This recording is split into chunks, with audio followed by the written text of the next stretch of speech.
बताओ मेरे को भी यार, हमको ही बता दो कुछ यार। क्या ऐसी इंपॉर्टेंट बातें हैं जो हो रही है, मतलब बता दो। कौन सी नई चीज डिस्कस करने के लिए आई है भाई? बताओ। हाँ टॉपिक बताओ, आजू बाजू वाले दोनों से डिस्कस क्या कर रहे थे, बताओ जल्दी। ये बहुत टाइम बाद आया। क्यों आया भाई? क्यों आया है? तो क्यों बेकार है, टाइम पास करने के लिए इधर उधर मुंह मारते रहते हैं इधर उधर है? हाँ। कौन सी रेस? 30 और 31। ठीक है, निकालो भाई 30। यस। रेस नंबर 30 के अंदर आ जाएंगे। Good morning online students. Yes. Race 30। 1, 2, 3, 4, 5, 6, paragraph 7, 8, आखिरी के दो 9 एंड 10। 31 भी दिया था। 31 निकालेंगे। यस। 1, 2, 3, 4 का आंसर डी आएगा। 4 का आंसर गलत दे रखा है, डी आएगा। ई की पावर 3 आएगा, इजी क्वेश्चन है ना, लॉपिटल लगा देंगे, है ना, लेबनीज रूल से डिफरेंशिएट हो जाएगा ऊपर नीचे। और fifth, six, seventh, eighth, ninth and 10th। ठीक है, ये 30 और 31 हो गया रेस डिस्कस। अब इसके बाद नोट्स कॉपी निकालेंगे।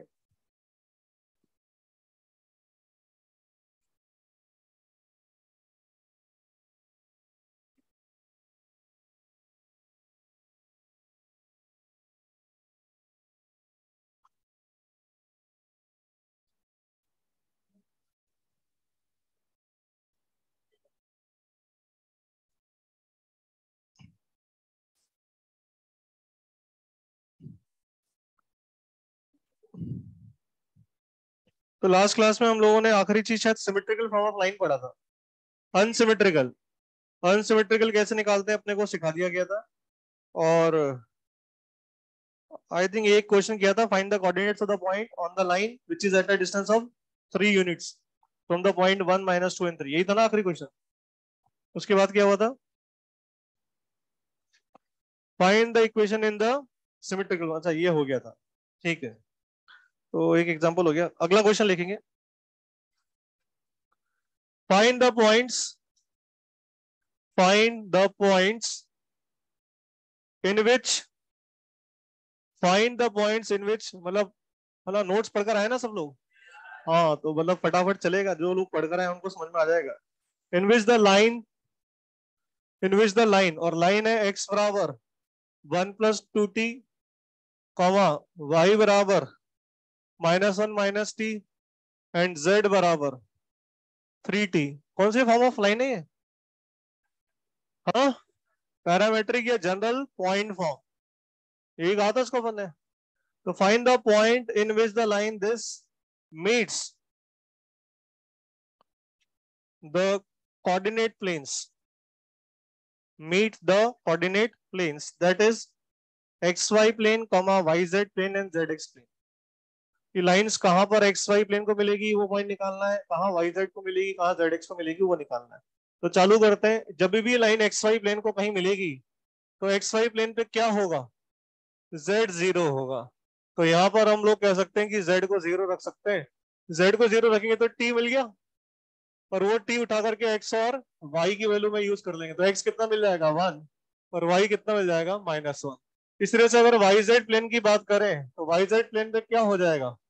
एक्स जीरो हो जाएगा, और अगर एक्स को जीरो रखें तो टी की वैल्यू -1/2 फिक्स हो गई। तो वाई की वैल्यू कितनी हो जाएगी? -1 + ½ दैट इज -½ और जेड की वैल्यू कितनी हो जाएगी? -3/2। And similarly you can find for Z X plane. हो गया। अगले क्वेश्चन पे आते हैं।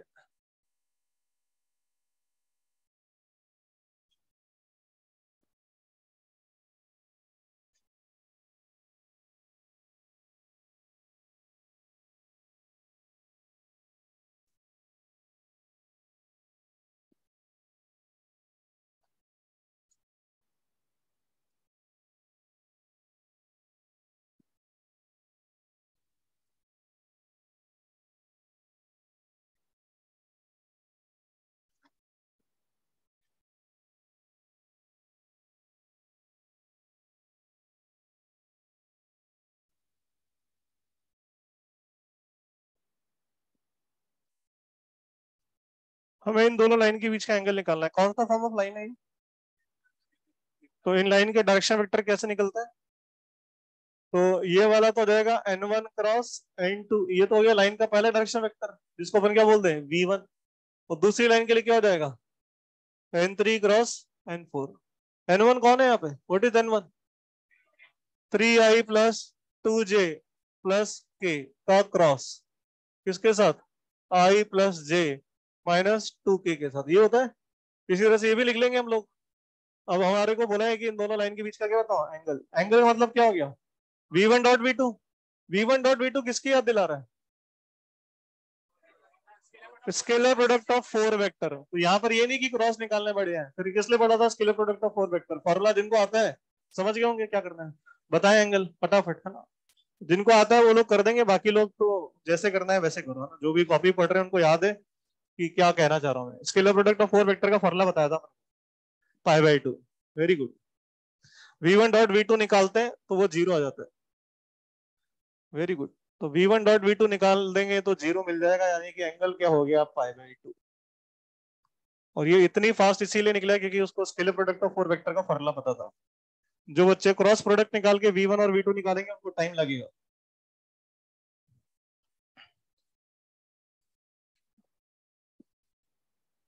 याद होगा a cross b dot c cross d का फॉर्मूला था a dot c into b dot d minus a dot d into b dot c। बड़ा फास्ट कैलकुलेट होता है इससे। अगला question, find the equation of line, find the equation of line through 1 4 and -2 and parallel to planes, parallel to planes, ठीक है 6x plus 2y plus 2z plus 3 बराबर 0 and x plus 2y minus 6z plus 4 बराबर 0। अगर कोई line plane के parallel होती है इसका लाइन का मतलब क्या होता है? अगर कोई लाइन प्लेन के पैरेलल है मतलब नॉर्मल के साथ वो परपेंडिकुलर है, यानी कि हम कैसे कि इस प्लेन का जो नॉर्मल वेक्टर होगा उसका डायरेक्शन वेक्टर के साथ एंगल कितना होगा? 90। और इसका भी 90। तो हमारी लाइन का डायरेक्शन वेक्टर क्या हो गया? n1 cross n2। तो इसका n1 दिख रहा होगा, क्रॉस n2 दिख रहा होगा, दिख रहा है क्या? अब इन दोनों का क्रॉस निकाल के कुछ आ जाएगा ए आई कैप बी जे कैप और सी के कैप, निकाल लेना अपने आप। और लाइन किस पॉइंट से पास कर रही है? हमारे पास लाइन की इक्वेशन हो जाएगी x माइनस 1 अपॉन ए, y माइनस 4 अपॉन बी और z प्लस 2 अपॉन सी। और ए बी सी कहां से आ जाएगा? n1 क्रॉस n2 से।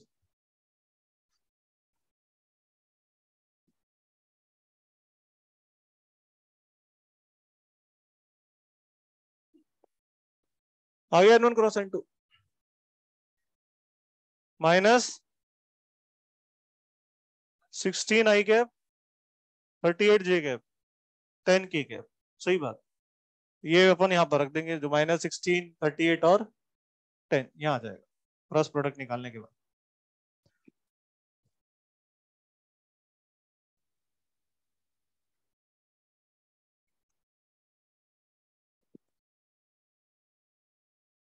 Next question. बस इतनी देर में क्रॉस प्रोडक्ट नहीं आ रहा है इसका मतलब साफ है कि पीछे वेक्टर में क्रॉस प्रोडक्ट नहीं निकाला है, जो भी बच्चे इतनी देर में नहीं निकाल पा रहे हैं। नेक्स्ट क्वेश्चन लिखेंगे, थोड़ा सा चेंज कर रहा हूँ यहाँ पे बस। Find the equation of line which passes through the point 2, -1, -1 and parallel to the plane. एक प्लेन दे रखा है इस बार 4x plus Y plus Z plus 2 बराबर 0। इस प्लेन के तो पैरेलल है and is perpendicular to the line of intersection, line of intersection of planes, and the planes are 2x plus y is equal to 0 is equal to x minus y plus z। अब बताएंगे क्या बदलाव हुआ इस question के अंदर। अभी भी पॉइंट दे दिया, अब क्या चाहिए? लाइन का डायरेक्शन वेक्टर चाहिए। वो लाइन इस प्लेन के क्या है? पैरेलल, तो यानी इसके नॉर्मल के परपेंडिकुलर। और साथ में वो परपेंडिकुलर है एक और दूसरी लाइन के, और वो लाइन है दो प्लेन का इंटरसेक्शन, तो इन दोनों प्लेन के लाइन ऑफ इंटरसेक्शन का डायरेक्शन क्या हो जाएगा? ये आ जाएगा 2i प्लस जे का क्रॉस किसके साथ? i माइनस जे प्लस के साथ। अब हमारा जो प्लेन का नॉर्मल वेक्टर होगा वो इसके साथ परपेंडिकुलर है और इसके साथ भी परपेंडिकुलर है, तो एक तरीके से क्वेश्चन किसका हो गया? VTP का, क्योंकि इसके साथ इसका क्या लेना पड़ेगा? क्रॉस। तो मान लो इसको मैं N2 कहता हूं और ये हमारा इसका प्लेन का नॉर्मल वेक्टर N1 है जो कि 4i कैप प्लस जे कैप प्लस के कैप है। तो हमारा जो प्लेन लाइन का डायरेक्शन वेक्टर हो जाएगा वो हो जाएगा N1 क्रॉस N2, और N1 क्रॉस N2 जो लोग समझदार है उनको दिख रहा होगा किससे आएगा? VTP। और N1 क्रॉस N2 की फिर से कुछ वैल्यू आ जाएगी AI कैप, BJ कैप और CK कैप, और जो भी वैल्यू आएगी यहाँ पर अपन x माइनस 2 अपॉन ए, y प्लस 1 अपॉन बी और z प्लस 1 अपॉन सी, ये मेरा आंसर आ गया लाइन की इक्वेशन का, जो लाइन की मुझे इक्वेशन चाहिए। ए बी सी की वैल्यू निकालनी पड़ेगी। Minus I plus 13j minus 9, very good, यही आएगी, बिल्कुल सही। Minus I plus 13j minus K, minus K आ रहा है ना, 9k। तो यहाँ पर आ गया ये वैल्यू माइनस का 1, यहाँ आ जाएगा 13 और यहाँ आ जाएगा माइनस का 9। खत्म, वेरी इजी है ना।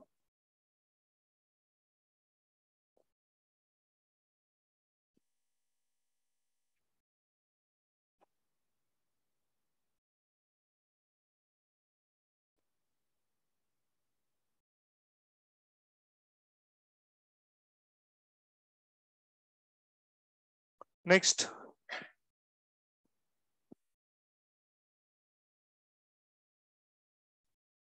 if the lines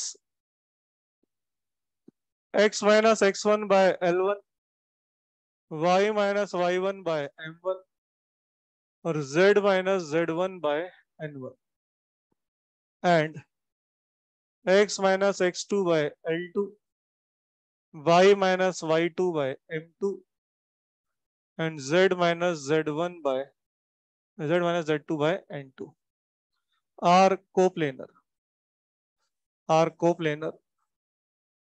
then value of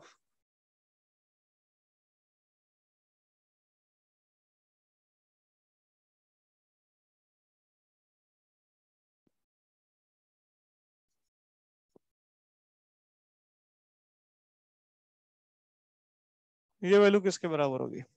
very good, notes में लिखा रखा था अपन को, लाइंस कोप्लेनर हो तो क्या करते हैं? बॉक्स जीरो, और ये बॉक्स से लिखा हुआ है, तो बॉक्स में क्या देते हैं? दो तो लाइन के डायरेक्शन वेक्टर और एक लाइन को ज्वाइन करने वाला पॉइंट। Very good, excellent. उम्मीद से जो भी लोग पढ़ रहे हैं उनको तो एकदम आंसर फट दिख रहा है। तो यहाँ पर ये हमारे पास लाइन पे पॉइंट x1 y1 z1 हो गया, और यहाँ पे लाइन x2 y2 z2 से पास कर रही है। ये लाइन का डायरेक्शन वेक्टर जो है वो L2 M2 और N2 है, और ये वाला L1 M1 और N1 है। तो बहुत ही सिंपल सा काम करना है कि इसको इससे क्या करना था? ज्वाइन, और ये वाला वेक्टर ये वाला वेक्टर का बॉक्स क्या होगा? जीरो, और वही ये लिखा हुआ है। क्या बात है, बहुत जल्दी पकड़ा है, सीरियसली। ऑनलाइन वालों को कुछ समझ में आ रहा है? नोट्स जिन्होंने पढ़ रखे हैं पुराने, कोरिलेट कर पा रहे हैं वो लोग? How we are doing these question so fast? हाँ,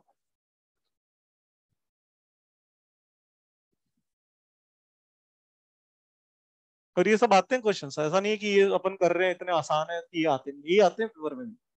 थोड़ा सा इनकी लैंग्वेज को और घुमा देते हैं। जैसे इसी क्वेश्चन को बोल देंगे ये डिटरमिनेंट की वैल्यू कुछ के है, तो बोल देंगे के इज स्मॉलर देन, और चार ऑप्शन लिख देंगे, वन और मोर देन वन बना दिए। वो वैल्यू जीरो है तो जीरो किससे छोटा है किससे बड़ा है वो तो अपन बता ही सकते हैं कि किससे बड़ा होता है किससे छोटा होता है।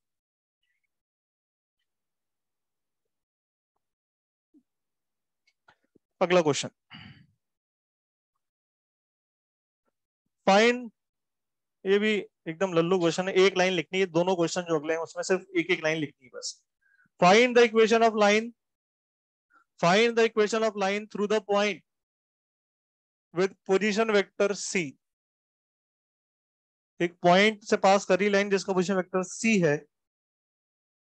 Find the equation of line passing through the point with position vector C and parallel to plane, again line plane के पैरेलल मतलब नॉर्मल के परपेंडिकुलर, बताया था मैंने तो बोला था याद रख लो उसको।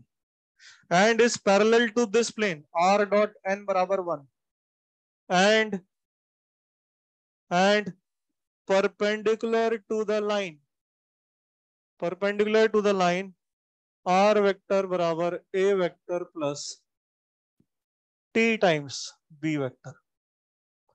पर अभी ये सेम सवाल कर रहा है पीछे, उसमें आई कैप जे कैप के टर्म में लिखा हुआ है। क्या हो गया आंसर, एक लाइन लिखनी है बस। r वेक्टर बराबर कहां से, c plus lambda times line का डायरेक्शन, दो इसके परपेंडिकुलर है और इसके भी परपेंडिकुलर है, तो आंसर आएगा n क्रॉस b या b क्रॉस n, कुछ भी लिख सकते हैं, n क्रॉस b भी लिख सकते हैं और b क्रॉस n भी लिख सकते हैं। ये आंसर आ गया बस, only one line, this is your answer.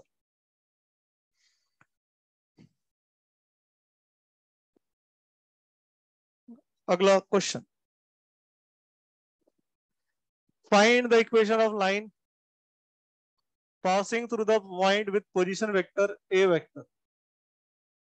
Find the equation of line passing through the point with position vector a vector and is parallel to the line of intersection, line of intersection of the planes, line of intersection of the planes r dot n1 is equal to 1 and r dot n2 is equal to 1.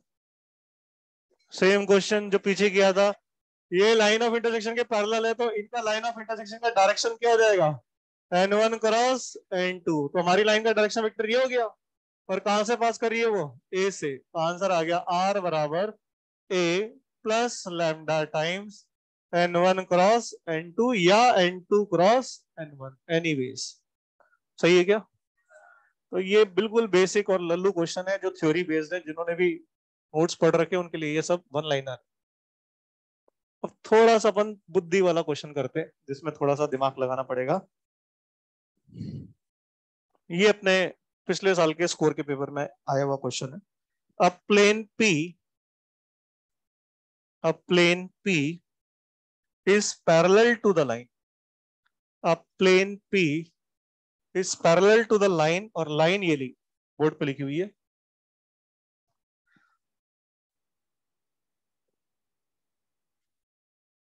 ये line है, एक plane है वो इस line के parallel है, यानी line plane के पैरेलल है।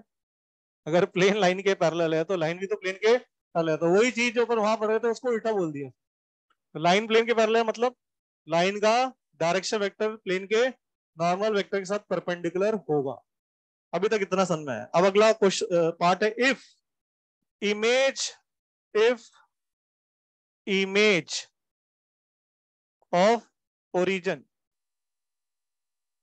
यानी कि 0 0 0, if the image of origin in plane P, जो प्लेन P अपन ने ऊपर लिखा था जिसकी बात हो रही है लेकिन अभी तक पता नहीं कि वो क्या है, तो image of origin in the plane P lies on the line L, जो लाइन दे रखी है lies on the line L, then find the distance of 3,2,1 from plane P। मतलब अगर कोई ध्यान से पढ़ रहा है, अभी पिछली क्लास के जो इलस्ट्रेशन अपन ने अभी भी लिए पिछले इलस्ट्रेशन, तो उसमें क्या होता था कि अपने को पहले लाइन निकालनी पड़ती थी और प्लेन दे रखा था।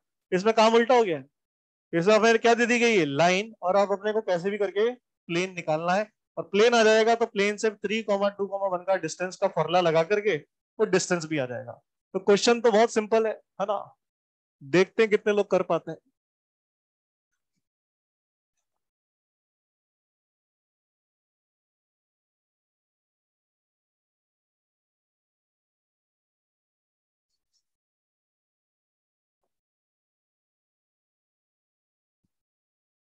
सिंगल करेक्ट में आया था माइंड यू, है ना, ये मत समझना कि ये टाइप में आता है, सिंगल करेक्ट में आया था, ऑप्शन हटा दिए मैंने बस।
प्लेन की इक्वेशन क्या है तुम्हारी?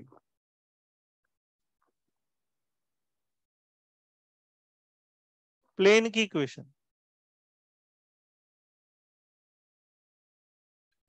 गलत है।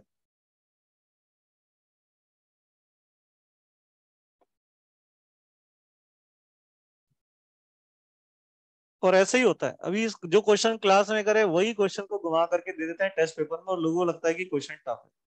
यही कहीं बच्चे की एक अंडरस्टैंडिंग दिखती है कि बच्चा कॉन्सेप्ट कितना समझ रहा है, कि वो सिर्फ क्वेश्चन को देख के उसका सोल्यूशन कर रहा है। और अभी मैं लिखने लगूंगा तुम बोलोगे सर हाँ ये तो बहुत ही आसान क्वेश्चन है। ये विद इन 1 मिनट होने वाला क्वेश्चन है, ऐसा कुछ भी नहीं है इस क्वेश्चन के अंदर जो देखना अभी अपन कैलकुलेट करें और नहीं आएगा, जल्दी से नहीं कैलकुलेट होगा।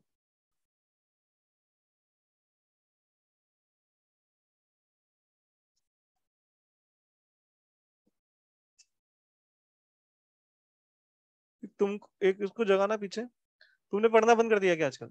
हाँ, फिर नहीं आंसर, तुम्हारे आंसर पहले तो बहुत अच्छे आ रहे थे, पिछले 1 डेढ़ महीने से तुम्हारे आंसर आना बंद हो चुके हैं, मैं देख रहा हूँ, मैं ऑब्जर्व कर रहा हूँ।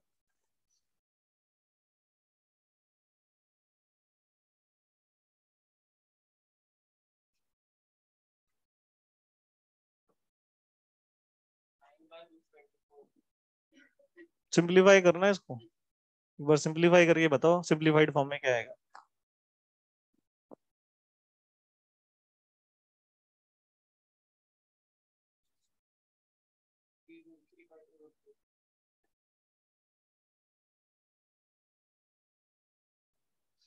ठीक है, इतना टाइम जो अपने दिया है काफी है। देखना अभी मैं लिखूंगा और तुम बोलोगे हाँ सर ये तो आसान था। हमारे को एक लाइन दे रखी है, ओरिजिन की इमेज प्लेन पे लाइन पर लाई करती है। तो ऐसे एक प्लेन है, ये रहा प्लेन, ये रहा ओरिजिन 0 0, प्लेन और लाइन पैरेलल है, ये रही लाइन। ये लाइन का डायरेक्शन वेक्टर क्या दे रखा है? आई प्लस जे प्लस के। हमने इसकी इमेज निकाली ओरिजिन की, और क्या बोला कि वो इत्तेफाक से कहाँ लाई कर गई? लाइन पे। तो क्या ये परपेंडिकुलर होगा कि नहीं होगा? क्योंकि इमेज निकालते हैं तो ये परपेंडिकुलर बाइसेक्टर ही होता है ना। हम लोग ये पॉइंट को कह सकते हैं ये ओ डैश है। ये ओ डैश किस पे लाई कर रहा है? लाइन पे। तो इस लाइन पे एक जनरल पॉइंट कैसा होगा?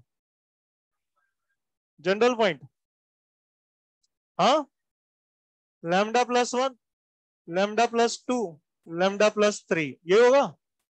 अब ये खत्म। ओ डैश वेक्टर जो होगा उसका dot I plus J plus के साथ कितना होगा? 0। इससे क्या मिल जाएगा? लैम्डा। लैम्डा आ गया तो ये पॉइंट आ गया, ये जो पॉइंट होगा वो क्यू पॉइंट, वो इसका मिड पॉइंट होगा, क्योंकि वो इसकी इमेज प्लेन में है। ये पॉइंट आ गया, और यही तो प्लेन का नॉर्मल है। खत्म हो गया, प्लेन की इक्वेशन आ गई, प्लेन की इक्वेशन आ गई तो पॉइंट से प्लेन का डिस्टेंस आ गया, खत्म हो गया क्वेश्चन। अब ये डॉट प्रोडक्ट लिख रहा हूं मैं यहाँ पे फटाफट। तो एक आएगा λ+1 × 1। अब तो समय चला गया, जब तक अपने को करना था अपन ने किया नहीं, अब तो समय गया। 3 λ बराबर -6, लैम्डा बराबर -2, सही है ना? लैम्डा की वैल्यू -2 यहाँ रखो तो ये वाला पॉइंट कितना आ गया? -1, 0 और 1। अगर ये पॉइंट ये आया तो ये पॉइंट मिड पॉइंट होगा। तो ये पॉइंट कितना हो जाएगा? 0 और इसका सम करेंगे तो -हाफ, 0 और ये हाफ, ये आएगा। और ये तुम्हारा प्लेन का नॉर्मल वेक्टर हो गया। कौन सा नॉर्मल वेक्टर हो गया? O dash. ओ डैश अगर नॉर्मल वेक्टर हो गया तो क्या हो गया नॉर्मल वेक्टर? -i प्लस के। अब प्लेन की इक्वेशन लिखने के लिए क्या चाहिए होता है? प्लेन का पॉइंट और नॉर्मल। ये रहा नॉर्मल, वो रहा पॉइंट। अपन लिख देते हैं -1 × x - हाफ। जिन्होंने भी प्लेन की इक्वेशन लिखना सीखा पता होगा कैसे लिखते हैं। यहाँ पर वो है ही नहीं तो 0 हो जाएगा, 1, और यहाँ पर z - हाफ, और इज इक्वल टू 0। ये आ गया माइनस का x माइनस का हाफ प्लस का z माइनस का हाफ इज इक्वल टू 0। ये आ गया x माइनस जेड, ये वैल्यू -1 आएगी तो +1। ये आ चुका है प्लेन। अब इस प्लेन का एक पॉइंट से परपेंडिकुलर डिस्टेंस नापना है, तो फॉर्मूला होता है x की जगह 3 रखा, z की जगह -1 रखा, +1 रखा, upon √of coefficient of x square, coefficient of y square जो कि है नहीं, और कोफिशिएंट ऑफ z स्क्वायर जो कि ये है। ये कटा, वैल्यू पर 3, नीचे √2, आंसर इज 3/√2।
देखना ये क्या कर रहा है क्वेश्चन, कुछ समझ में आया क्या इसके बारे में? एक पॉइंट ए दे रखा है 10 - 3, वो बोल रहा है इसका डिस्टेंस निकालो प्लेन से, बट आगे उसने एक लाइन जोड़ दी, measured parallel to the line. इसका मतलब क्या हुआ? उसके डायरेक्शन में। ऐसा सवाल लास्ट ईयर स्ट्रेट लाइन में भी होता था। तो क्या करना पड़ेगा यहाँ पर? अभी तक हम निकालते थे ये प्लेन है और ये पॉइंट है, तो कौन सा डिस्टेंस? परपेंडिकुलर। अब अभी भी प्लेन यही है, पॉइंट यही है, अब ये डिस्टेंस नहीं मांग रहा वो कह रहा है एक लाइन ऐसे जा रही है, उसके डायरेक्शन में ये डिस्टेंस नापो। तो समझे क्या क्या होने वाला है? ये डिस्टेंस नहीं निकालना आप, अब ये डिस्टेंस निकालना है। ये ऐसे प्लेन, समझ में आ रहा है? तो क्या करेंगे, ये जो पॉइंट है इसका ये डिस्टेंस निकालना है। हम क्या करें, इस डिस्टेंस पे इस पॉइंट से पास होते हुए क्या लिखें, लाइन, और उसको प्लेन के साथ क्या करें, सॉल्व। प्लेन के साथ सॉल्व करने पे ये पॉइंट आ गया, ये पॉइंट आ गया, ये पॉइंट गिवन है, क्या निकाल देंगे, डिस्टेंस फॉर्मूला। तो कैसे एग्जीक्यूट करेंगे इसको ध्यान से देखना। ये रहा प्लेन, प्लेन की इक्वेशन दे रखी है x - y - z बराबर 9। ये इनफाइनाइट सरफेस है ना, मैंने बोर्ड पे छोटा सा बनाया है। ये रहा पॉइंट ए जिसकी इक्वेशन, पॉइंट के कोऑर्डिनेट 10 और -3 रखा है। इस प्लेन का इस पॉइंट से परपेंडिकुलर डिस्टेंस नहीं पूछ रहा है, वो एक पर्टिकुलर डायरेक्शन में डिस्टेंस पूछ रहा है, और वो डायरेक्शन अपने को इसके लॉन्ग दे रखा है, इस लाइन के लॉन्ग। अब ये लाइन किस डायरेक्शन में ट्रेवल कर रही है? ये ट्रेवल कर रही है 2, 3 और -6, यही है ना इसका डायरेक्शन वेक्टर। तो हम लोग क्या करेंगे, इस पॉइंट से पास होती हुई क्या लिखेंगे, लाइन, जो इसके साथ क्या हो, पैरेलल। और जहां पर ये प्लेन को इंटरसेक्ट करेगी उस पॉइंट को क्या बोलते हैं, क्यू। और अब ए और क्यू के बीच की क्या निकालें, डिस्टेंस। तो क्या लिख सकते हैं, क्या हम लोग इस लाइन की इक्वेशन लिख सकते हैं क्या? तो इस लाइन की इक्वेशन क्या होगी, x - 1/2, y/3 और z +3/-6, ये हो गया। अब एक प्लेन और लाइन को कैसे सॉल्व कर सकते हैं? हाँ, इस लाइन पे क्या लें, जनरल पॉइंट, और उसको प्लेन में सेटिस्फाई करा दें, तो उससे वो पर्टिकुलर क्यू का कोऑर्डिनेट मिल जाएगा। तो इस लाइन पे जनरल पॉइंट कैसा होगा, 2λ+1, फिर 3λ और -6λ-3। अब ये पॉइंट जब लाइन प्लेन को इंटरसेक्ट करेगी तो प्लेन को भी क्या करेगा, साइमल्टेनियसली सेटिस्फाई करेगा। तो ये पॉइंट उठा करके यहाँ रख दिया, क्या मिल रहा है, 2λ+1 -3λ+6λ+3 इज इक्वल टू 9। अब क्या आ जाएगा यहाँ से, ये आ गया प्लस का 3 तो 5λ, और ये 5, लैम्डा कितना आ गया, 1। लैम्डा 1 आने का मतलब है क्यू पॉइंट के कोऑर्डिनेट कितने हो गए, लैम्डा का 1 रखना है यहाँ पे, कितने आ गए कोऑर्डिनेट, 3, 3 और -9। क्या क्यू और ए के बीच की डिस्टेंस निकाली जा सकती है? तो आंसर आ गया ए क्यू, और ए क्यू का मतलब हो गया √4, 9 और 36, कितना हो गया, ये 7 आंसर आ गया। कुछ पल्ले पड़ा गया।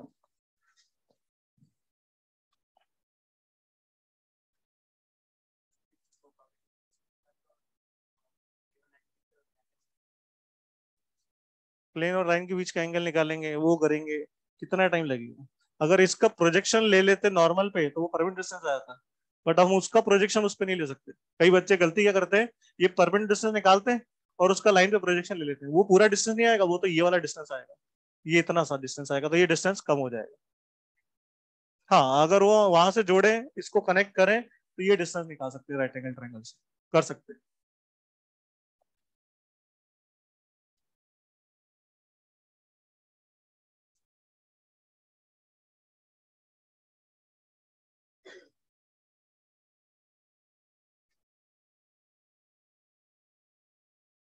कुछ बच्चों को जिनको प्रोजेक्शन की फील नहीं होती ना, वो लोग यहाँ पे तो समझ रहे हो क्या करते हैं, ये डिस्टेंस निकालते हैं परपेंडिकुलर, और फिर इसका बोलते हैं इस लाइन पे क्या ले लो, प्रोजेक्शन, तो वो पूरा नहीं आएगा। समझ रहे हो कौन सा आएगा, ये परपेंडिकुलर गिरेगा तो वो इतना ही आएगा बस, वो ये पूरा नहीं आएगा। वो गलत तरीका होता है वो। इस ए क्यू का अगर तुम नॉर्मल पे क्या ले लोगे, प्रोजेक्शन, तो वो जरूर परपेंडिकुलर डिस्टेंस के बराबर आ जाएगा। दोनों में अंतर है ना, जिनको प्रोजेक्शन आता है, प्रोजेक्शन मतलब क्या होता है, जो फर्स्ट लेक्चर में अपने पढ़ा था, तो उनको आइडिया लग रहा है कि क्यों गलत है और क्यों सही। इसमें चलो एक और पार्ट करके दिखाओ, अगर ये वाला पार्ट समझ में आया तो। सेकंड पार्ट है, यहाँ लिख रहा हूँ इस क्वेश्चन का, ऑल्सो फाइंड डिस्टेंस ऑफ ए। ए का मतलब क्या है, बोर्ड पे लिखा हुआ है, वापस नहीं लिख रहा हूं मैं। ए फ्रॉम लाइन एल, एल का मतलब क्या है, ये भी बोर्ड पे लिखा हुआ है। तो ए का डिस्टेंस निकालना है अब लाइन से, और मेजर कर रहे हैं, मेजर्ड, अब उल्टा कर दिया है, पैरेलल टू प्लेन P। समझ गए क्वेश्चन क्या हो गया है? पहले डिस्टेंस कहां से निकाला था? प्लेन से, और लाइन के अलोंग मेजर किया था। अब बोल रहे हैं कि उस पॉइंट का डिस्टेंस निकालो लाइन से, लेकिन कहां से? मेजर करते हुए प्लेन के पैरेलल।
आई थिंक कुछ लोगों को सिचुएशन समझ में आ गई होगी क्या है।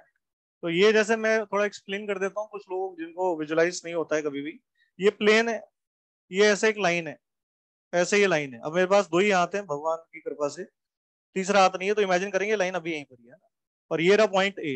अब इस ए पॉइंट का डिस्टेंस अभी अपन को निकालना है इस लाइन से, लेकिन ऐसे नहीं कि परपेंडिकुलर, कैसा? इस प्लेन के पैरेलल। यानी समझो ये पॉइंट ए है और ये लाइन एल है, ये लाइन एल है, ये पॉइंट ए है। कौन सा डिस्टेंस मांग रहा है वो? इसके पैरेलल, यानी कि ये डिस्टेंस। समझ में आ रहा है कुछ? तो क्या करें, देखो ध्यान से, इस प्लेन को उठा के लाए और ये लाइन उस प्लेन पे लाई कर गई, और ये लाइन जहां पर इसको करेगी क्या करें? इंटरसेक्ट, वो कोऑर्डिनेट निकल जाए, तो फिर ये पॉइंट ए है और ये पॉइंट आ चुका है, तो क्या निकल जाएगा? डिस्टेंस। अब वो पॉइंट कैसे निकलेगा, ध्यान से फील करना। ये प्लेन तो यहीं पर ही है, तो ये लाइन इस प्लेन पे कैसे लाई कर जाएगी? एक पैरेलल प्लेन लिखेंगे और इस लाइन को उस पर सेटिस्फाई कराएंगे। लाइन पे कितने पॉइंट दिख रहे हैं? इनफाइनाइट। कोई सा भी एक पॉइंट नेकेड आई से जो दिख रहा हो, 2, -3 और 6, तो उस पॉइंट से पास होता हुआ एक प्लेन जो इसके पैरेलल है, लिख लिया। अब ये लाइन उस प्लेन पे क्या कर रही है? लाई। और वो लाइन ऐसे जा रही थी, तो उस लाइन को इस प्लेन के साथ क्या करें? सॉल्व। तो एक कोऑर्डिनेट आ जाएगा क्यू। अब वो जो क्यू पॉइंट आया उसके क्या करें? ऐसे डिस्टेंस। एक तरीका ये। दूसरा तरीका, ये रहा वो प्लेन, ये रहा पॉइंट ए, ये रही लाइन। अपने को इस लाइन से डिस्टेंस निकालना है इसके पैरेलल। हमने क्या करा? ए को लिया और लाइन से ज्वाइन करके एक जनरल पॉइंट से ज्वाइन करके एक वेक्टर लिख दिया।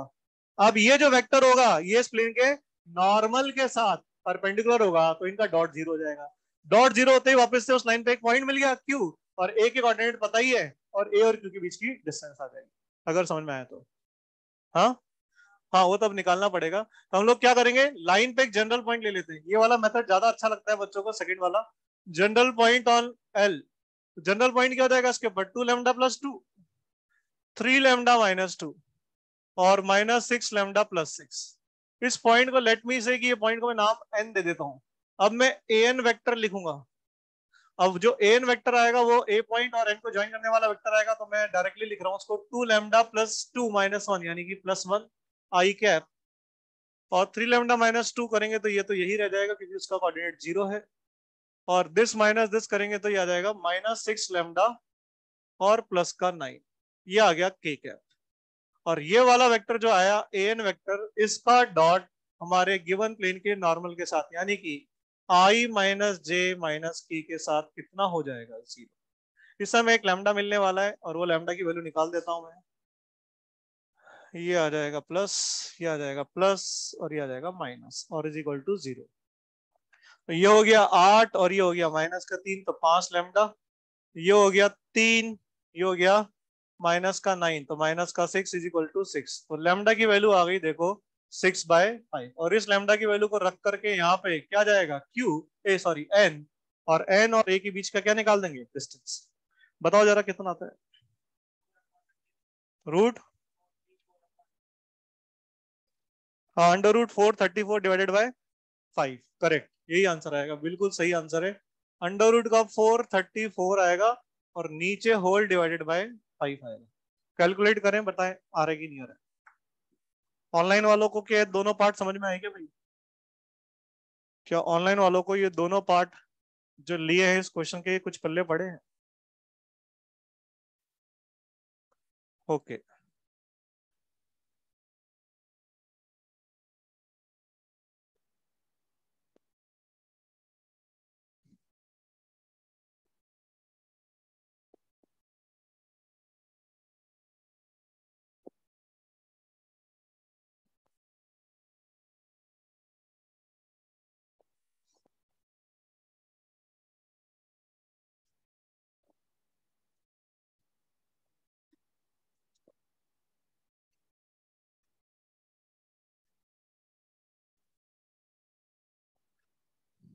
आया। अबे अब तो लैम्डा आने के बाद एन आ जाएगा, एन और ए में डिस्टेंस फॉर्मूला लगाना है बस। ठीक है।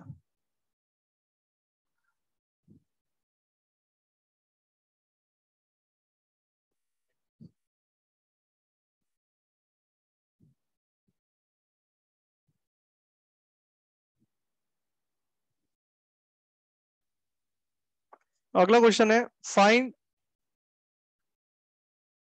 फाइंड द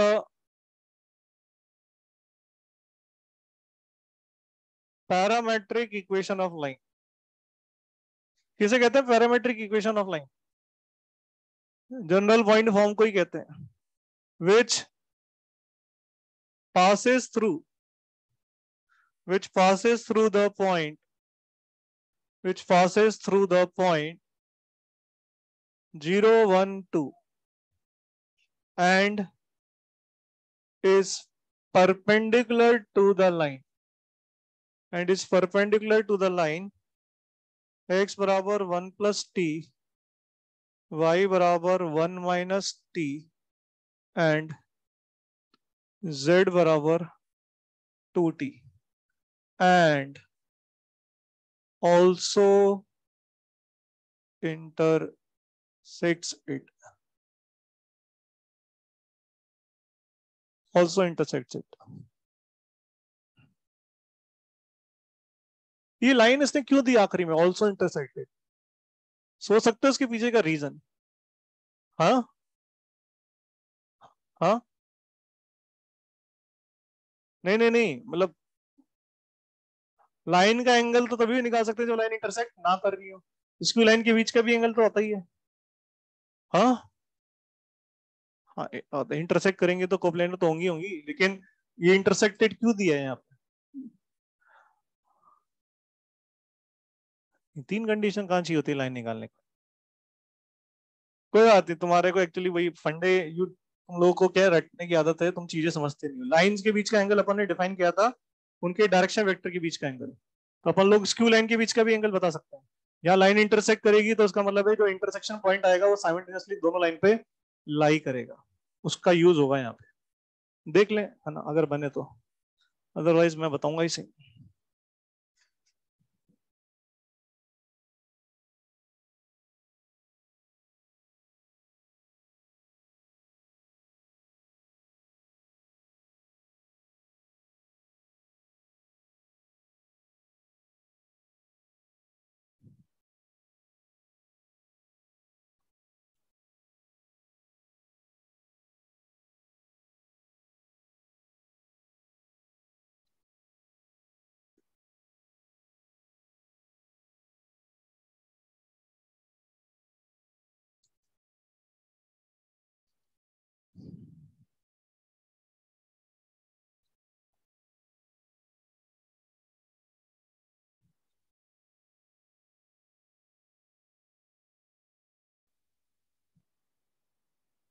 दो लाइन का क्वेश्चन है, बस ये बता देता हूँ, दूसरी लाइन में आंसर आ जाएगा।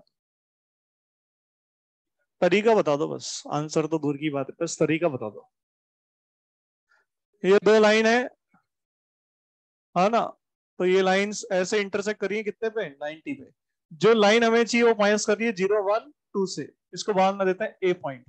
दूसरी जो लाइन है वो हमारे को दे रखी है, इसका डायरेक्शन वेक्टर क्या है, आई माइनस जे प्लस 2 के। और ये लाइन किस पॉइंट से पास कर रही है, एक पॉइंट अगर देखें तो कौन सा पॉइंट दिख रहा है इस लाइन पे, 1 1 1 1 0। ठीक है, और ये जो पॉइंट है ये इंटरसेक्शन पॉइंट पी होगा, और ये दोनों लाइन पे लाई करेगा। तो इस पॉइंट पी को क्या लिख सकते हैं, वही लिख सकते हैं जो लाइन का जनरल पॉइंट है। वो क्या पॉइंट हो गया, 1 + t, 1 - t और 2t। अब क्या कर सकते हैं, हाँ ये जो एपी वेक्टर देखा इसका डॉट यहाँ पर आई माइनस जे प्लस 2 के साथ कितना हो जाएगा, 0 हो जाएगा। अच्छा ये एंगल अगर 90 नहीं दे करके 30 डिग्री दे देता तो ये सवाल होता कि नहीं होता, तो भी हो जाता। बस ये डॉट 0 नहीं होता, फिर आता mod AP mod of this और फिर कॉस 30 आता, वो भी लंबा आता। अब जस्ट जैसे इसको सॉल्व करेंगे तो अपने को ये टी की वैल्यू मिल जाएगी और आंसर आ जाएगा। तो एपी वेक्टर कितना हो गया, 1 + t आई कैप, और इसके साथ डॉट लेंगे तो इंटू 1, और दिस माइनस दिस करूंगा तो ये आ जाएगा 1 - t - 2, और इसका करेंगे -1 के साथ, और ये वाला आएगा 2t - 2, और इसका करेंगे 2 के साथ, और ये 0।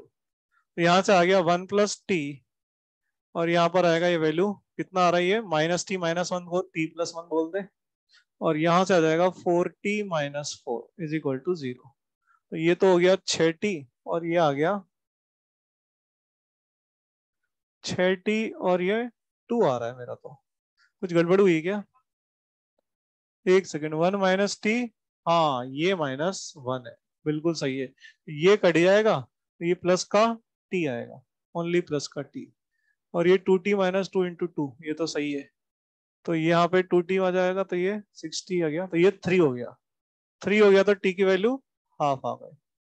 टी की वैल्यू हाफ आ गई तो अपने को क्या मिल गया, पी मिल गया। पी कितना मिल गया अपने को, 3/2, हाफ और 1।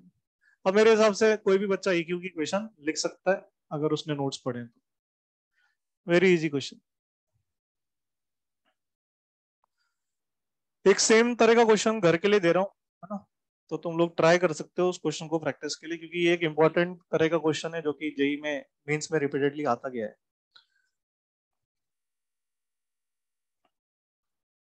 तो यहाँ लिख रहे हैं अपन होमवर्क के लिए ना क्वेश्चन जो लिखेंगे।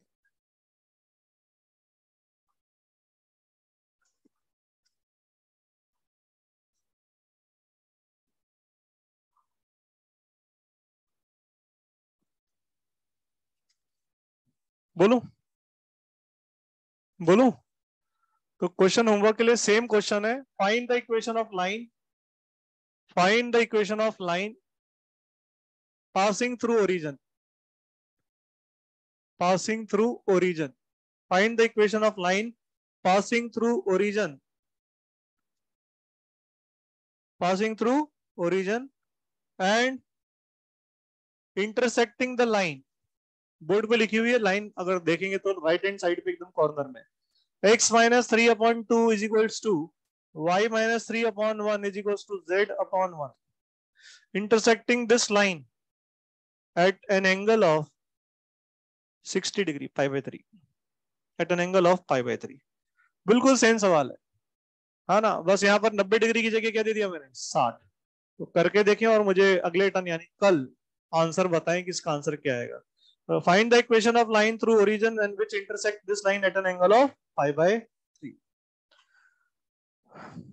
अब एक यहाँ पर एक छोटा सा टर्म है जो कि कभी जेई में नहीं आएगा, बट अपन पढ़ रहे हैं, है ना, क्योंकि मेंस का पेपर अपने को देना है, और अगले साल भी मेंस के एक से ज्यादा तारीख होगी, 2 अटेम्प्ट होंगे, और जनरली ऐसा होगा कि 4 या 5 दिन फर्स्ट अटेम्प्ट होंगे, तो सुबह शाम मिला के 10 पेपर, और सेकेंड अटेम्प्ट होएगा उसमें भी करीबन 8 से 10 पेपर मान के चलो।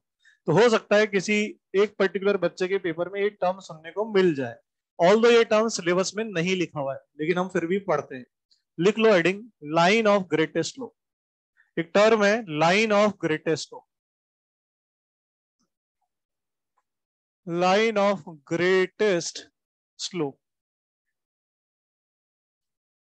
Line of greatest slope.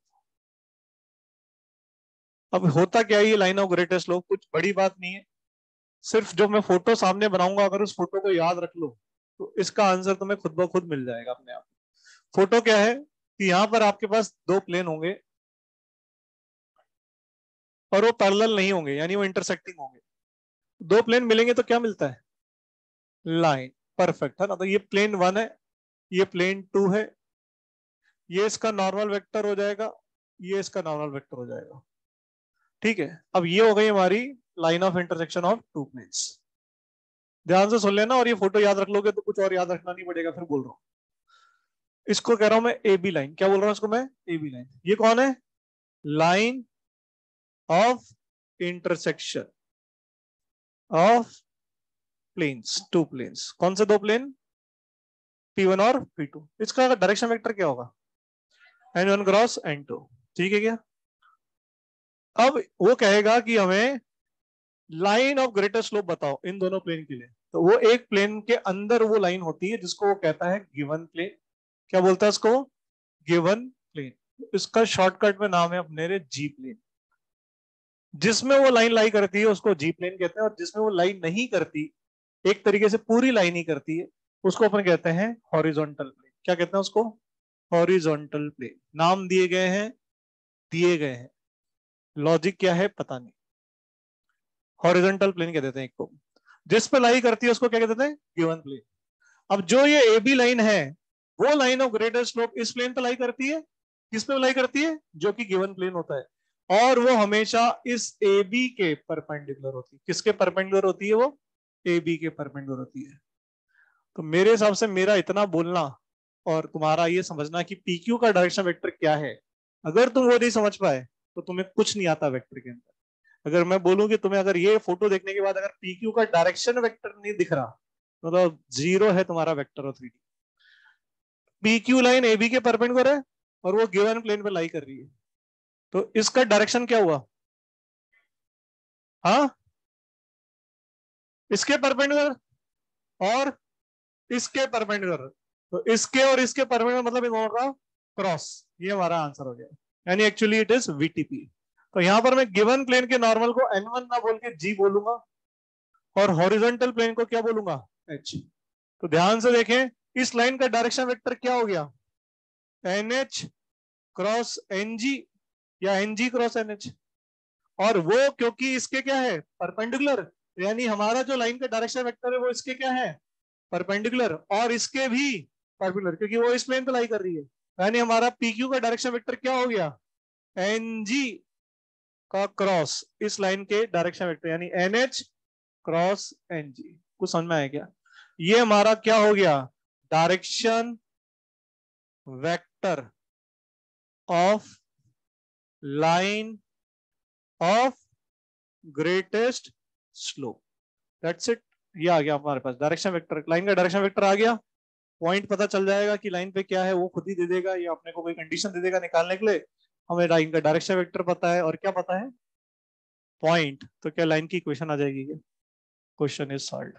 तो लिखेंगे इंट्रोडक्शन में जो मैं बोल रहा हूँ, लाइन ऑफ ग्रेटेस्ट स्लोप। पहले तो ये लिख लो, लाइन ऑफ ग्रेटेस्ट स्लोप। अब ये फोटो साइड में बना लो जो मैंने बना रखा है। साइड में मतलब अगर तुम्हें लगता है बड़ा बनाने की जरूरत है तो तुम बड़ा बना के नीचे नोट लिखोगे, और तुम्हें लगता है मैं साइड में बना के नोट साइड में लिख सकता हूँ, साइमल्टेनियसली फोटो के बगल में लिख सकता हूँ, तो तुम थोड़ा छोटा फोटो बना सकते हो। लेकिन जो जो बोर्ड पे जैसे जैसे मैंने लिखा है बिल्कुल वैसे वैसे नोट डाउन करना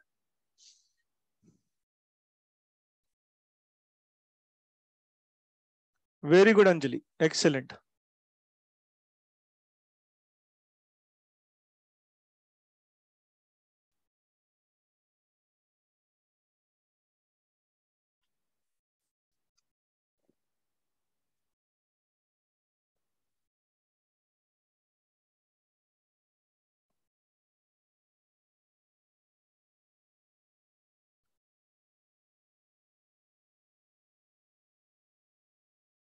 क्या हो गया?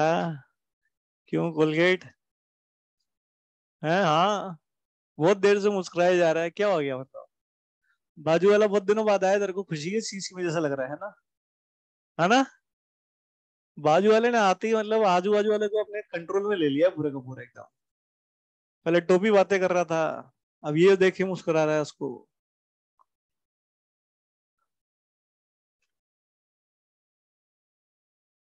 बता तो दो यार तुम, क्या मतलब बात है, मेरे को भी बता दो, मैं भी हंस लूं थोड़ा सा। क्यों? टोपी? तू ही बता यार, ये दोनों तो कुछ बोल नहीं रहे। देखो बीच वाला तो कुछ बोलेगा नहीं, है ना, क्योंकि उसको तो हवा ही नहीं लग रही होगी क्या चल रहा है। हाँ, बता दे यार। कुछ भी नहीं? फिर वो ऐसे ही हंस रहा है? उसको देख के अच्छा लगता है उसको? सही है, सही है, ये भी सही है एकदम। क्या हो रहा है भगवान?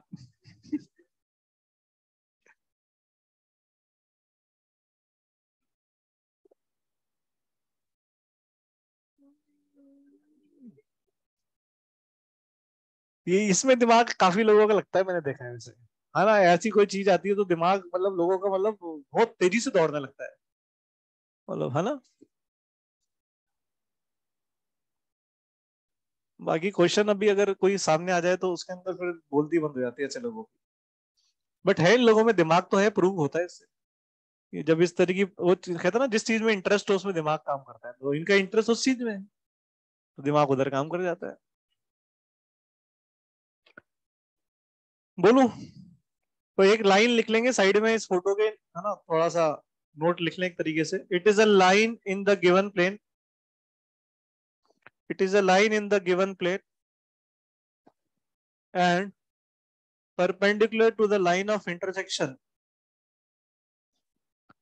It is the line in the given plane and is perpendicular to the line of intersection of G plane and H plane. अब G और H का मतलब बोर्ड पे है। And it's perpendicular to the line of intersection of G plane with H plane या G plane and H plane.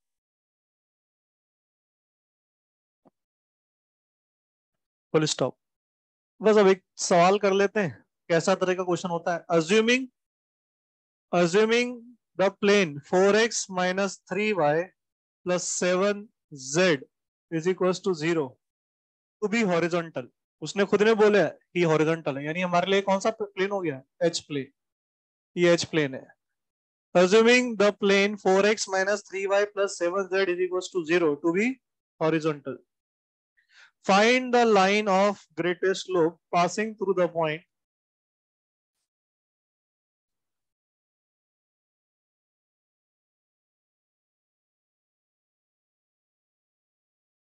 ये देखेंगे सामने। find the equation of line of greatest slope passing through the point 2 comma 1 comma 1 in the plane। In the plane मतलब ये कौन सा plane हो गया? G plane. अब मेरे को इसके आगे शायद बोलने की जरूरत नहीं है। पॉइंट दे रखा है एच और जी प्लेन दे रखा है, बॉक्स में फॉर्मूला लिखा हुआ है, लाइन का डायरेक्शन वेक्टर आ गया, पॉइंट पता है, आंसर आ चुका है। फटाफट बता दे मुझे कि इसके नीचे में क्या लिखूं बस। यहाँ पे कुछ नीचे आएगा, वो चीज क्या आएगी वो बता देंगे तो क्वेश्चन खत्म हो गया। वो चीज अपन निकाल सकते हैं, सामने बोर्ड पे फॉर्मूला लिखा हुआ है।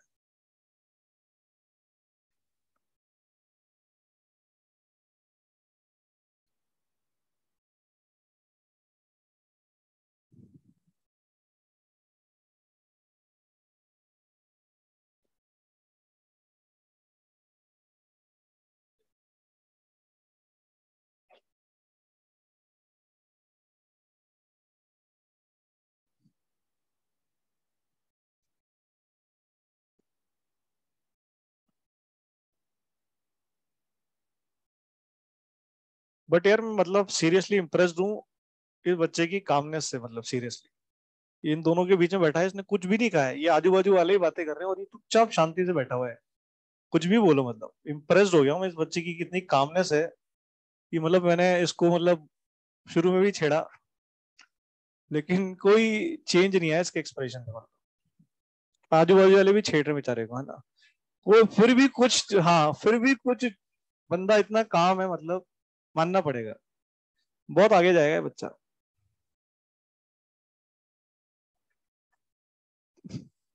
और फिर पीछे आ गया कुछ गड़बड़ वाला कमेंट उधर से ना। मतलब सीरियसली बता रहा हूँ, इतना काम होना बहुत कम लोगों के अंदर होता है, मतलब इतना कामनेस होना। It is not easy.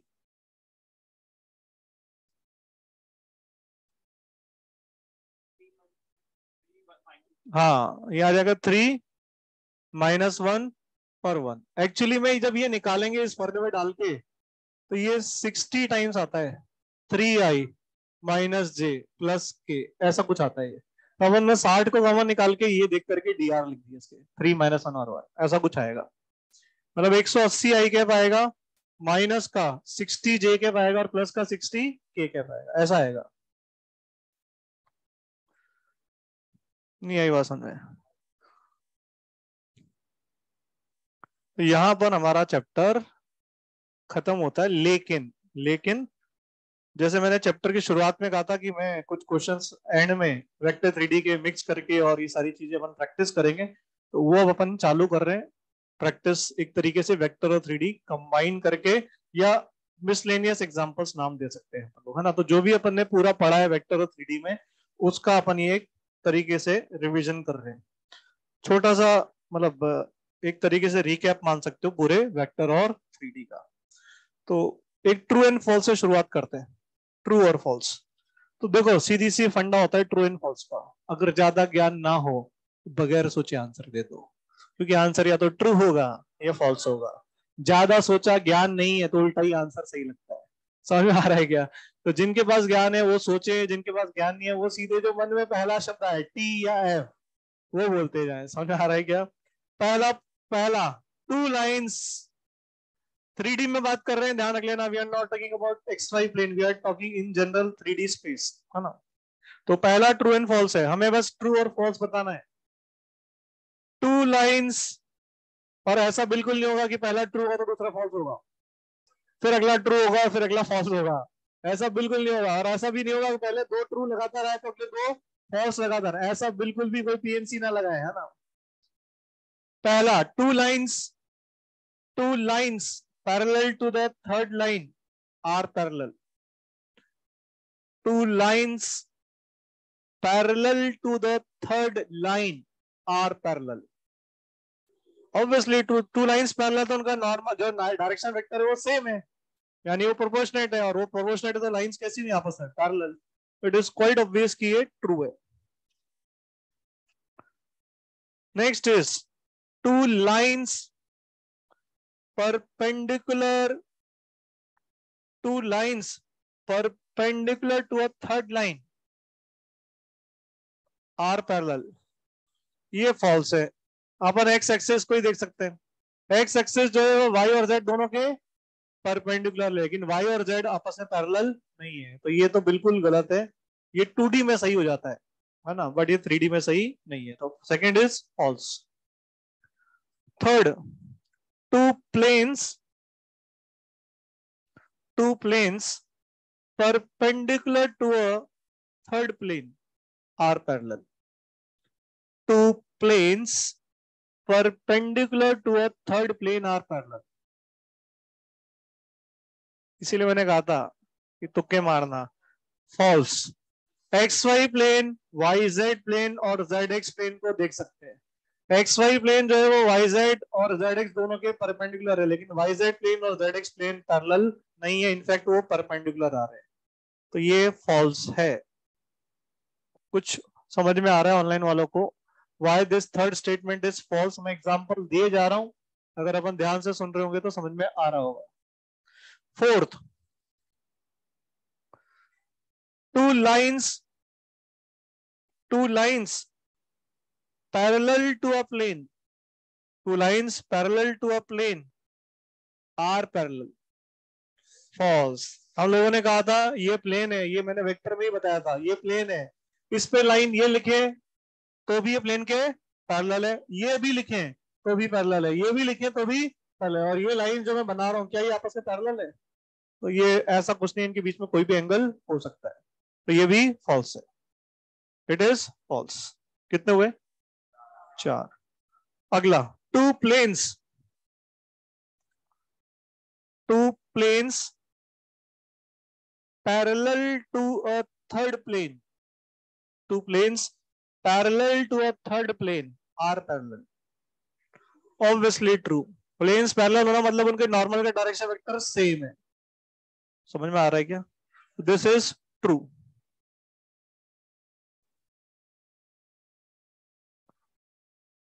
two lines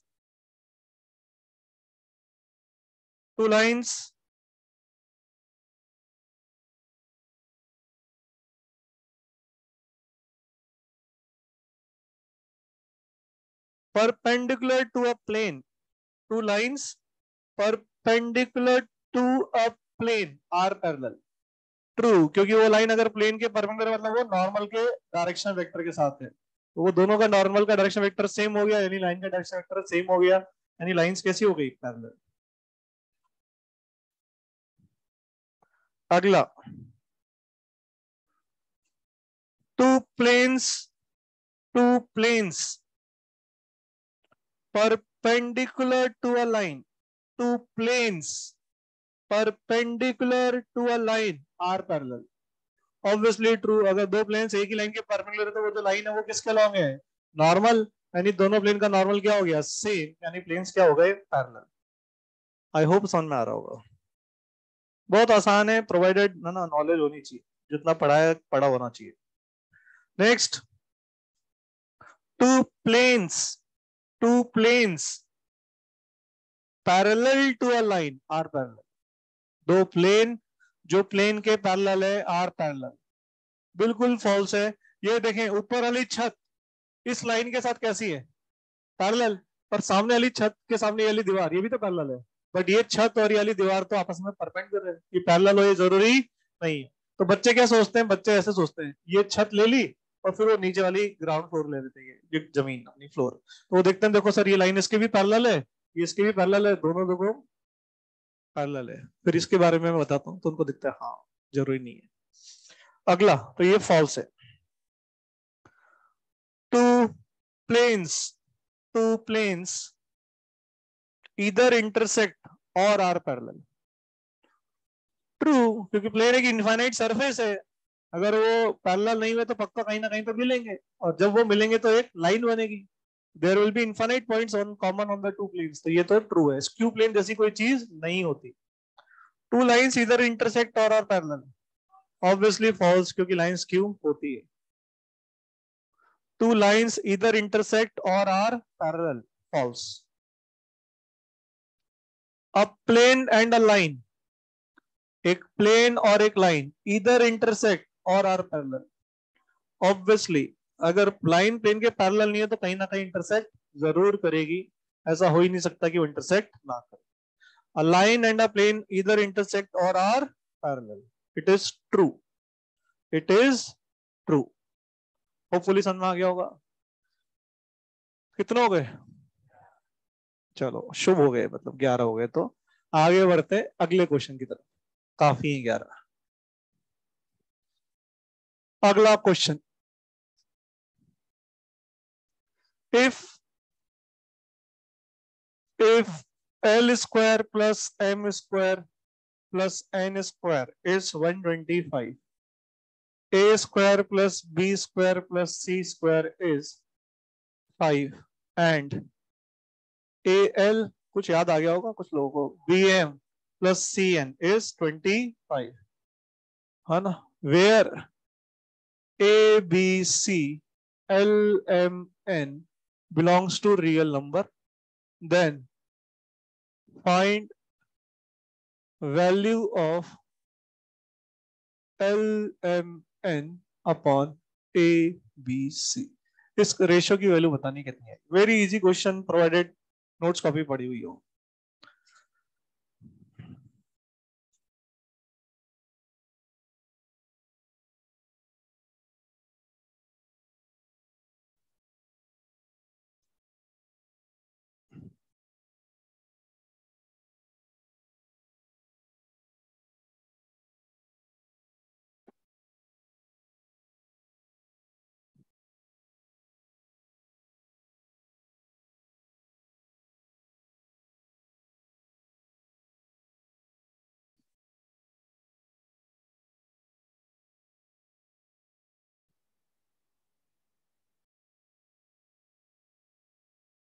125। Very good. 2 line का क्वेश्चन है। अगर तुम्हें पीछे कॉपी में पढ़ाए हुए कॉन्सेप्ट्स आते हैं तो, और हमने करे हैं इसके ऊपर सवाल, दिख गया होगा कुछ लोगों को। एक वेक्टर दिख रहा होगा। हाँ, यहाँ पर एक वेक्टर V1 मानेंगे जो कि LI MJ और NK है, दिख रहा है। और एक वेक्टर V2 मानेंगे जो कि AIBJ और CK है। सही है क्या? और अब V1 डॉट V2 देखें तो वो अपने को दे रखा है, वो 25 दे रखा है। V1 डॉट V2 होता क्या है? Mod V1 mod V2 into cos theta. तो यहाँ से मॉड V1 की वैल्यू कितनी आ गई? √125। मॉड V2 कितना हो गया? √5 और कॉस थीटा। क्या मिल गया? थीटा बराबर 0। दिख रहा है सबको? क्योंकि ये भी √625 बन जाएगा। Cos theta 0, cos theta 1, theta मतलब 0, थीटा 0 मतलब V1 vector is parallel to V2 vector, हाँ है ना? एंड दैट वुड इंप्लाई कि L upon A will be M upon B will be equal to N upon C। और अगर ये ratio बराबर है तो इसको कुछ मान लो लैम्डा। तो यानी L की वैल्यू क्या हो गई? A lambda. और M की वैल्यू B लैम्डा। और N की वैल्यू C लैम्डा। तो ये अपने पास जो पूछा गया है वो एक्चुअली में क्या बन जाएगा? Lambda cube. अब लैम्डा क्यूब कहां से निकाले? तो ये जो डेटा यूज किया है अपन ने, ये यूज कर लो आप और निकाल लो लैम्डा, निकालो। 5 आ जाएगा। Very good. तो ये वैल्यू आ जाएगी, लैम्डा इज 5। ये 5 का क्यूब हो जाएगा 125। कहां से निकाला भाई, बताओ बाकी लोगों को। एक जना बोलो कोई। How will get lambda from both equations? हाँ, ये उठा के L square plus M square plus N square कितना दे रखा है? 125। तो L square plus M square plus N square करेंगे तो क्या जाएगा? A square plus B square plus C square into lambda square. और वो 125 है और A square plus B square plus C square की वैल्यू 5 है, तो वहां से आपके पास लैम्डा आ जाएगा। आ गया क्या? अच्छा, एक और चीज, लैम्डा की 2 वैल्यू आती है। कई बच्चे कहते हैं सर आपने ये लिखा है भाई एंगल कितना है? 0। तो ये लैम्डा पॉजिटिव होगा। क्यों होगा पॉजिटिव? क्योंकि लाइक पैरेलल है, एक ही डायरेक्शन में पैरेलल है। Vectors are like parallel. समझ में आ रहा है कुछ? और ऐसे 2 क्वेश्चन करे हुए हम लोगों ने कॉपी, जो भी कॉपी पढ़ते हैं वेक्टर के दौरान। अगला क्वेश्चन।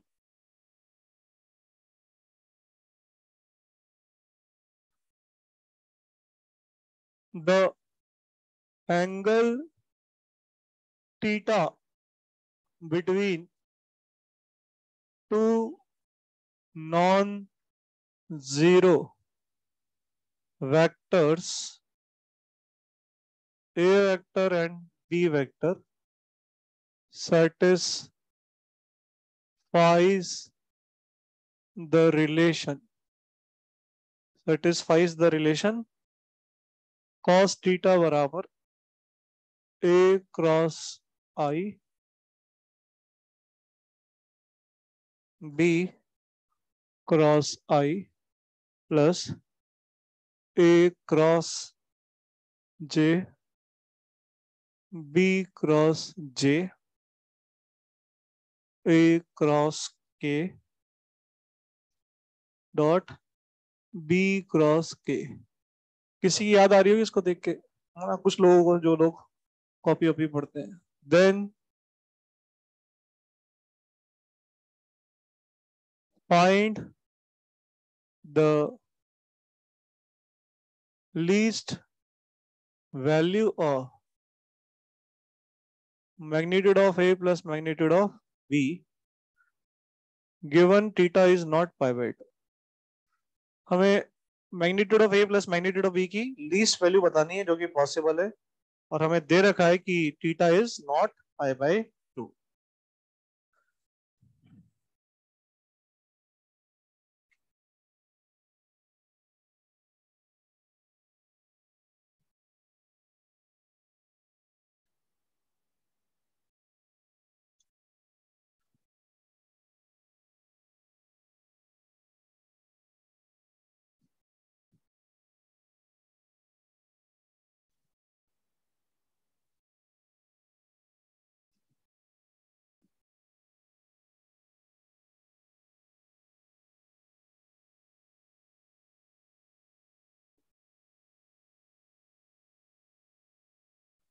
कल हम लोग अगला चैप्टर चालू कर देंगे। अगला चैप्टर कौन सा है हमारा? Complex number.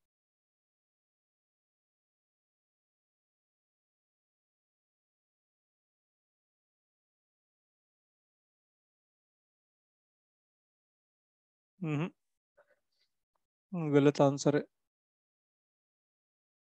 √2। √2 आएगा। ये क्या लिखा हुआ है अगर इसको सिंप्लीफाई करेंगे तो?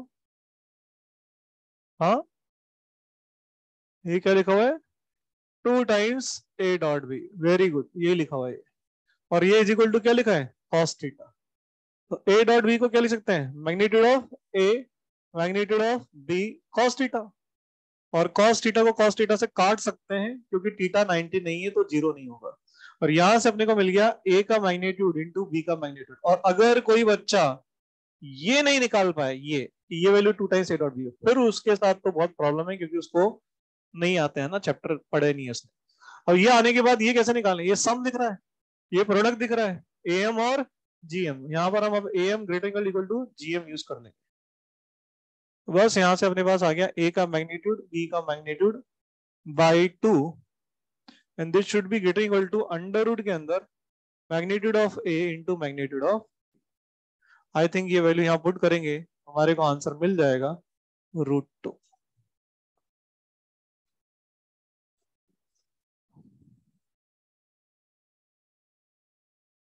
√2 will be the right answer.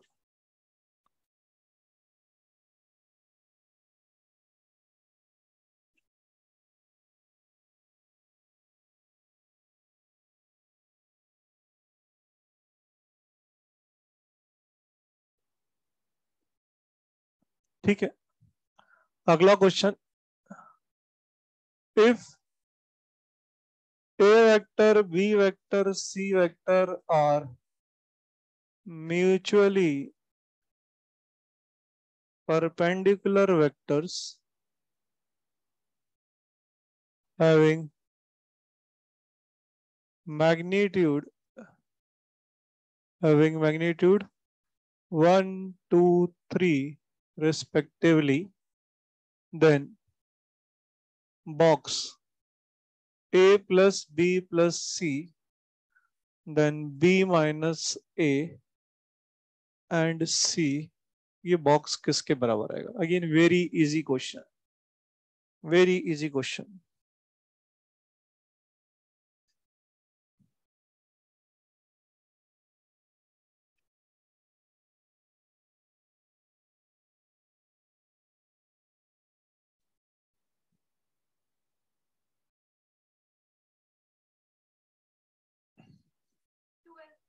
Twelve, very good. जिनको आता है तो वो लोग कितनी फास्ट निकाल देते हैं आंसर लोग। अगर किसी को लगता हो ना कि यार ये मतलब मैं कर दूं जल्दी, तो भाई सर को तो पहले से ही पता था, लेकिन ये मैंने भी क्वेश्चन लिखा है। तो जो पढ़ने वाले लोग हैं, वेरी गुड। ये देखो एक और ऑनलाइन में भी बच्चे का आंसर आ गया। इट शोज है ना कि स्टूडेंट जो पढ़ रहे हैं ना उनके लिए ये चीजें सच में आसान है। Answer is 12। और है ना, जो भी लोग पढ़ रहे हैं उनको दिख रहा है कैसे करेंगे। अदरवाइज यहाँ पर मैं ये देखें कि ये रो 1 है, ये रो 2 है, और ये रो 3, जो लोग जानते हैं एसटीपी क्या होता है। तो मैं यहाँ एक ऑपरेशन लगा देता हूँ, row 1 goes to row 1 plus row 2 and minus row 3। तो ये कैसा दिखेगा? रो 1 में बदलाव हो रहा है, तो यहाँ पे कोई बदलाव नहीं है, यहाँ बी माइनस ए ही है, यहाँ पे सी ही है। तो रो 1 में अगर रो 2 जोड़ूंगा तो क्या होगा? ए कट जाएगा और ये आएगा 2b। और जब सी घटाऊंगा तो सी कट जाएगा, तो यहाँ पे आएगा सिर्फ 2b। तो ये अपने पास इफेक्टिवली बच रहा है। और जो लोग जानते हैं एसटीपी की प्रॉपर्टी, वो इसको ऐसे लिख सकते हैं 2b, b, c, और यहाँ माइनस, और ये 2b, a और c, ये लिख सकते हैं वो लोग। और ये वो जीरो बोल सकते हैं। और यहाँ ए और बी को क्या कर दें? इंटरचेंज। इस 2 को क्या कर लें? बाहर। ये 2 बाहर आने पे यहाँ पर आ जाएगा ए, यहाँ आ जाएगा बी, और यहाँ आ जाएगा सी। और माइनस कहाँ चला गया? इंटरचेंज किया।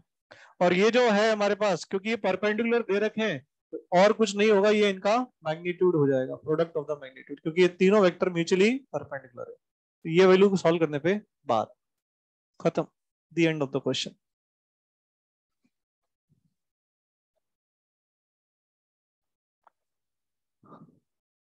अगला क्वेश्चन। लेट ए वेक्टर का मैग्नीट्यूड √3 है, बी वेक्टर का मैग्नीट्यूड 5 है, और B dot C is actually 10. Angle between B vector and C vector is pi/3 if a vector is perpendicular to b cross c, then magnitude of a cross b cross c क्या होगा? Again देखना, कुछ लोग अभी within 30 to 40 second answer दे देंगे.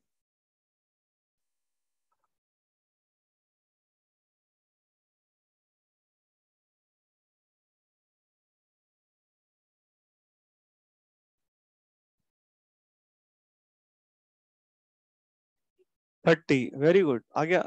मैंने कहा था 30 से 40 सेकेंड, ये 20 सेकेंड के अंदर आंसर आ गया.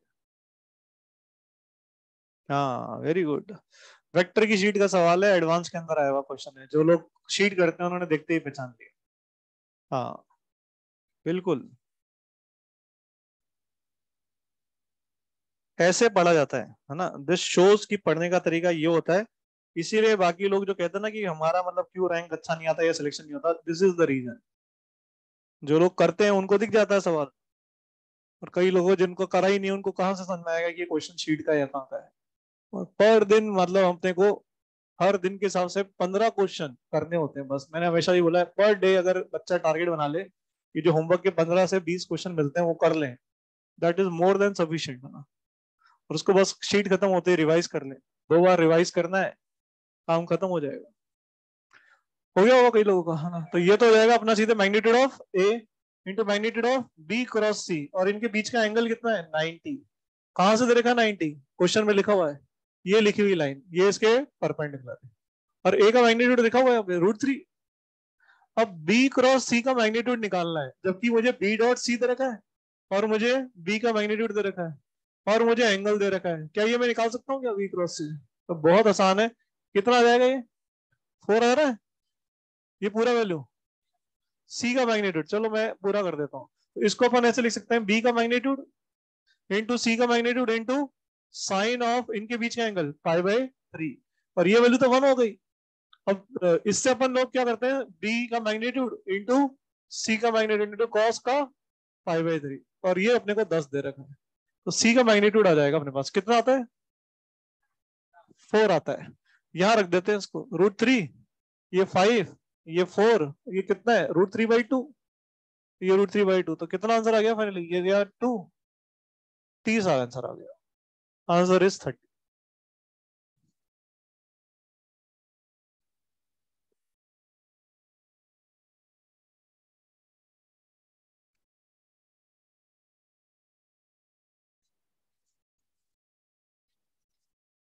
अगला question. The DCs of the projection of line x minus 1 upon 2 is equal to minus y is equal to z plus 2 on the plane 2x plus y minus 3z is equal to 4 is. बहुत ही Lallu question. Line का projection plane में क्या होगा?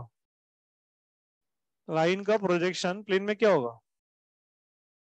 Line का projection plane में क्या होगा? Line ही होगा. लाइन की परछाई जो प्लेन पे गिरेगी वो क्या होगी? लाइन ही तो होगी. वो सर्कल तो नहीं बन जाएगी. तो बस खत्म है क्वेश्चन. ध्यान से देखो तो क्वेश्चन 2 लाइन का है.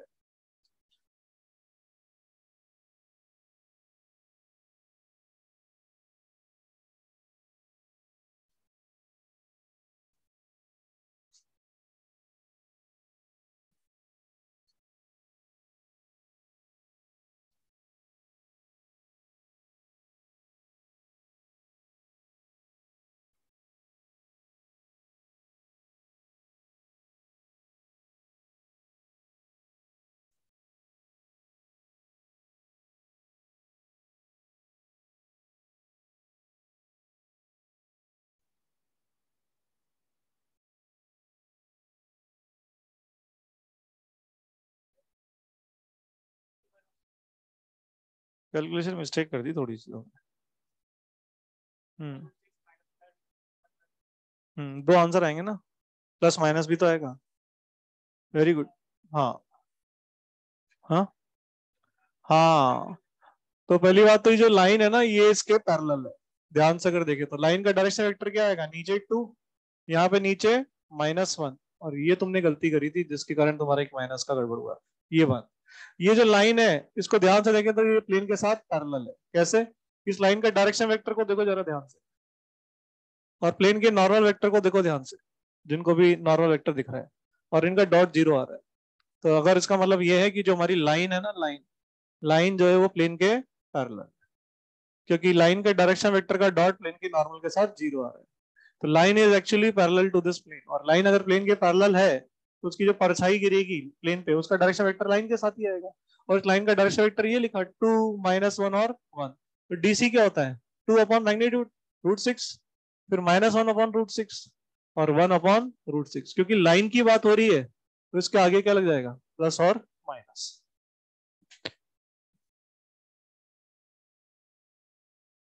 बट सरप्राइजिंगली मतलब अभी कई लोगों को ये सब चीजें इतनी जल्दी दिख नहीं रही, मतलब है ना, जबकि ये कई बार हो चुका है। बट वो जिन्होंने शीट कर रखी है ना, देखो वो लोग कर पा रहे हैं सारे क्वेश्चन।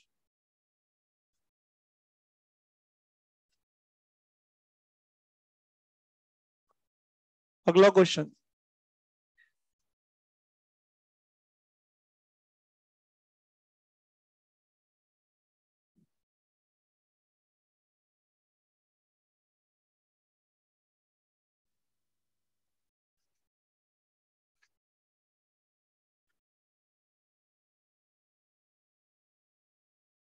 अपन लोगों ने डू योर सेल्फ कहां तक दे रखा था 3D के अंदर? हाँ, 7 तक दे रखा था।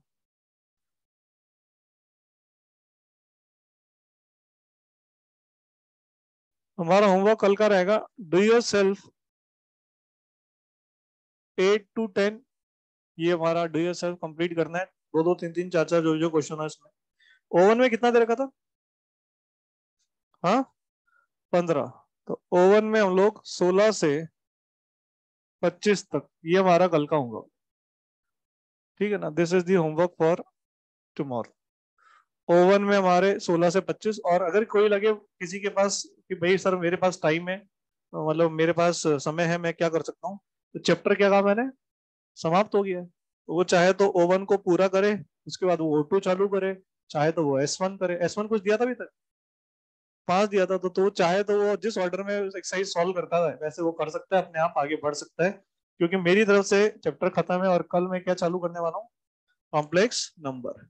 ये क्वेश्चन हम घर से सोच के आएंगे अगर टाइम मिले तो अपने को, और कल फिर अपन इस क्वेश्चन को डिस्कस करने वाले हैं। The end of today's class.